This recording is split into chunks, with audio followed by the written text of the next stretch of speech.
வாழ்க்கையில் different different emotions, feelings இது எல்லாருக்குமே பொதுவானது தான். ஆனால் ஒவ்வொருத்தரும் அவங்க எந்த அளவுக்கு எடுத்துக்கிறாங்க, எந்த மாதிரி எடுத்துக்கிறாங்க, அதை சார்ந்து தான் அவங்களோட வாழ்க்கை பயணம் அமையுது.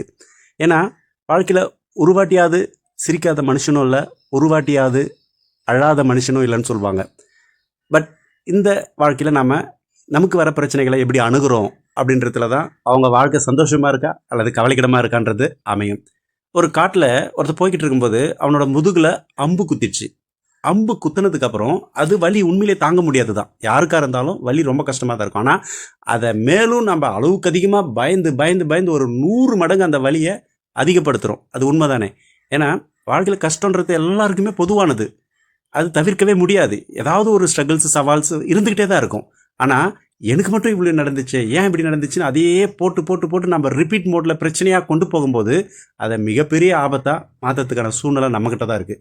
அதை தான் புத்தர் கூட சொல்கிறாங்க, ஒரு அம்பு உங்களுக்கு ஏற்படுற இயற்கையான தடையோ வலியோ இருந்தாலும் இன்னொரு அம்பை நீங்கள் தான் உருவாக்கிக்கிறீங்க. அதாவது உங்களை சுற்றி இருக்கிற சூழ்நிலையோ அல்லது உங்களோட எதிரியோ உங்களை ஒரு அடி அடிச்சிட்டா அல்லது ஒரு தடவை அலட்சியப்படுத்திக்கிட்டா உங்களை நீங்களே போட்டு ரணப்படுத்திக்கிட்டு மேலும் மேலும் மேலும் கஷ்டப்படுத்தி அலட்சியப்படுத்தி உங்களை ரொம்ப மோசமான நிலைக்கு தள்ளிக்கிறீங்க. இதுதான் இந்த இடத்துல நாம் புரிஞ்சுக்கிறது.